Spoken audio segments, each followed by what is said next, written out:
Di sini kita sudah ketahuan dan sudah kita ketahui bahwa dia potong tulisan Santo Clemens. Tapi saya masih tetap meneruskan obrolan saya di chat tadi di bagian video, ya. Itu untuk memberikan pembuktian dulu kepada Bapak Ibu.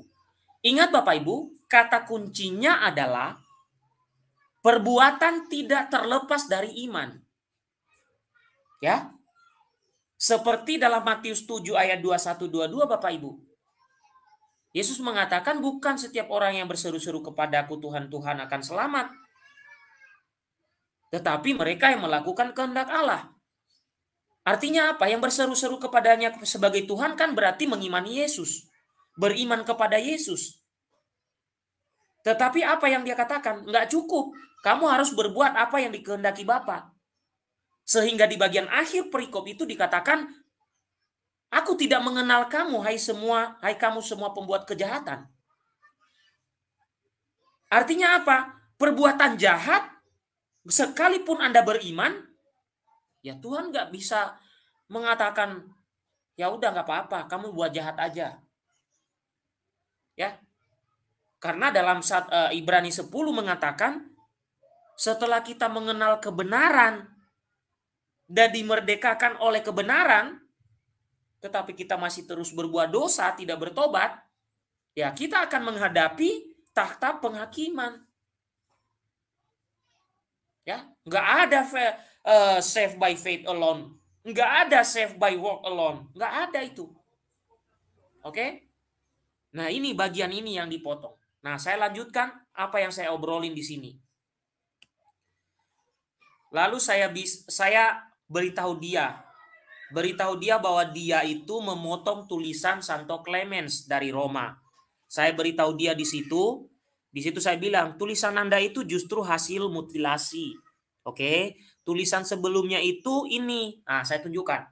Lalu saya pisahkan ya. Dia mengambil mulai dari kata so we having ya. Nah, terus saya bilang dan Anda hanya comot ini. Nah, saya tunjukkan ke dia Bapak Ibu. Oke? Nah, lanjut lagi. Ternyata dia masih belum malu. Memang nggak ada urat malu Bapak Ibu orang ini. Nggak ada urat malu dia. Udah memotong tulisannya, ditunjukkan nggak malu. Ya, oke.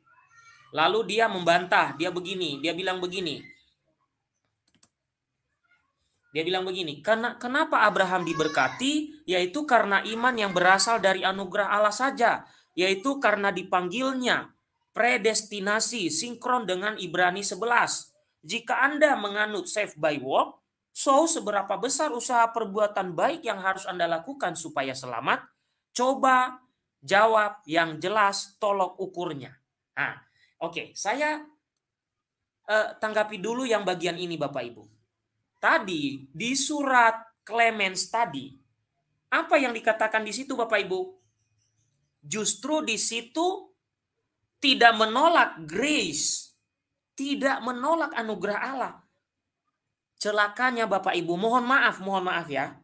Celakanya kelompok-kelompok yang mengaku Kristen ini memutilasi, memotong-motong Bapak Ibu. Seolah-olah kalau kita itu beriman dan berbuat itu seolah-olah itu tanpa grace.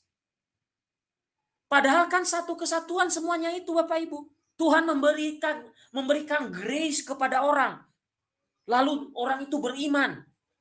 Apakah berhenti di beriman? Enggak. Diminta berbuah.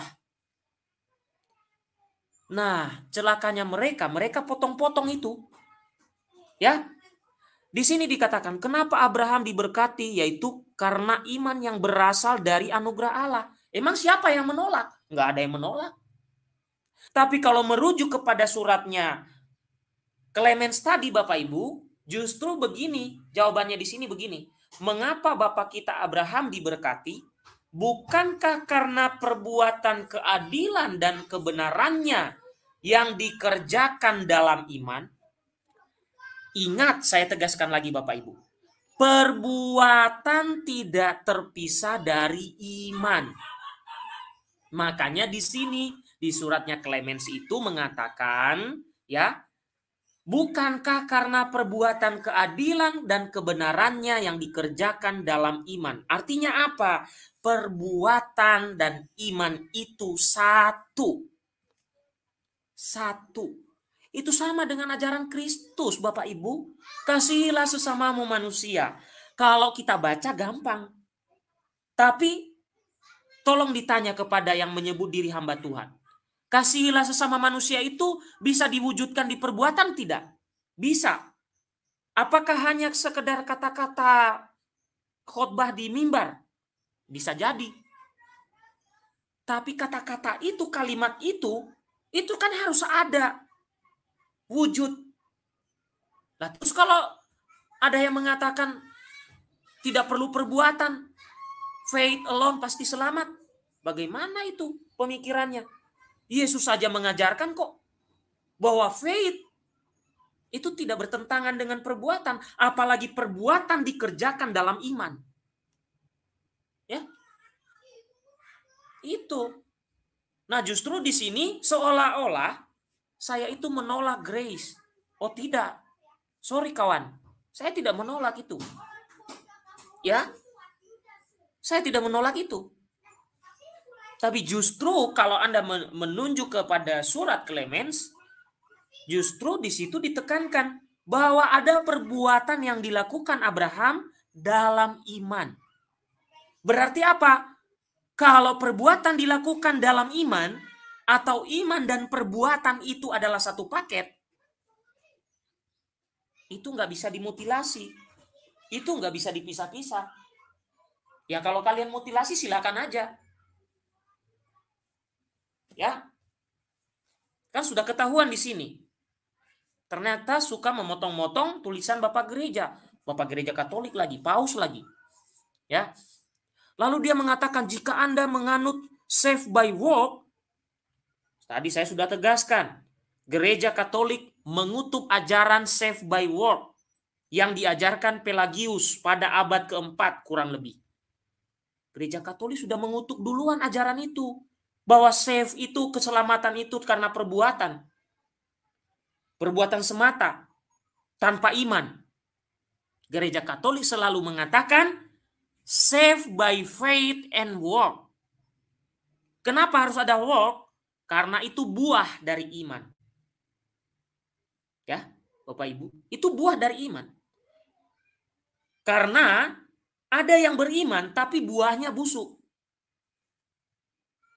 Itu makanya.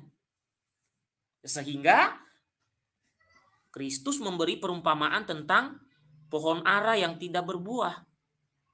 Ditebang, sudah tersedia kapak untuk setiap pohon yang tidak berbuah. Ya. Oke. Bapak Ibu, Gereja Katolik mengakui predestinasi. Ya, saya berikan bahasa sederhananya Bapak Ibu daripada Anda bingung predestinasi itu apa sih. Gini Bapak Ibu.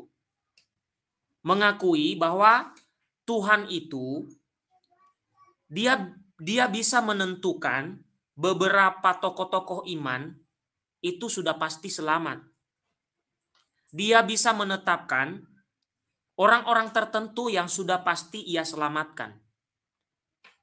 Contoh, ya, ketika dia memilih Abraham, memilih Nuh, ya, memilih para nabi, Tuhan punya hak untuk menentukan seseorang itu selamat.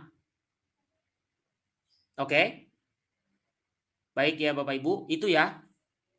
Jadi Tuhan memilih orang-orang tertentu dan itu sudah pasti selamat.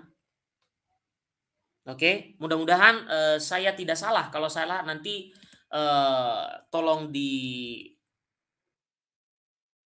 diberitahukan. Nah, begini. Apakah predestinasi diakui oleh Gereja Katolik? Gereja Katolik mengakui ajaran predestinasi, tetapi menolak ajaran double predestinasi. Ya. Oke.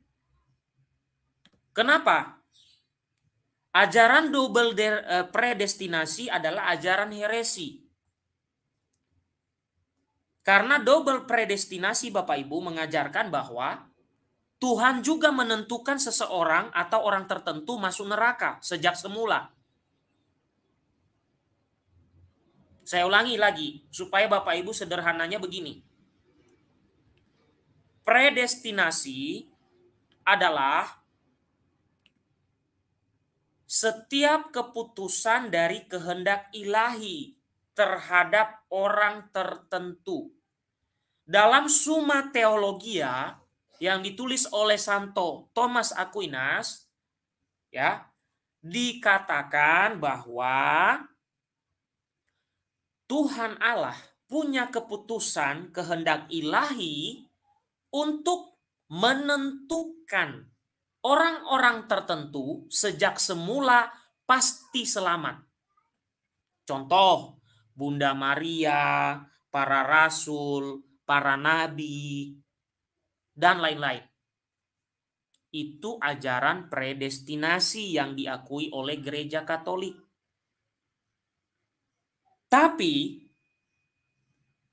tidak mengakui ajaran double predestinasi. Ingat Bapak Ibu ya, predestinasi kita akui. Tapi yang kita tidak akui double predestinasi. Kalau tadi predestinasi itu Bapak Ibu, Allah punya hak untuk menentukan beberapa orang diselamatkan sejak semula. Oke? Tapi konteksnya adalah diselamatkan.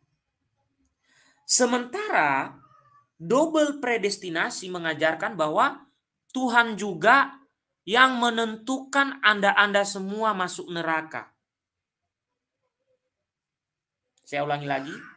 Double predestinasi ditolak oleh gereja Katolik karena mengajarkan bahwa Tuhan Allah bisa menetapkan Anda di live chat ini masuk neraka.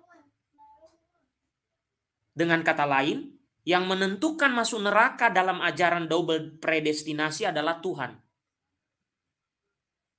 Dan dengan kata lain yang selanjutnya, Tuhan kerjasama dengan penghuni neraka. Makanya gereja Katolik menolak double predestinasi. Saya tulis di sini supaya tidak salah paham ya Bapak Ibu ya. Predestinasi diakui oleh gereja Katolik. Yang ditolak adalah double predestinasi. Oke. Di situ saya sudah tulis di live chat dan saya angkat ke atas. Oke. Predestinasi diakui oleh gereja Katolik, tetapi gereja Katolik menolak double. Karena double predestinasi mengajarkan Tuhan juga menentukan kita masuk neraka. Dan ini ajarannya ngaur.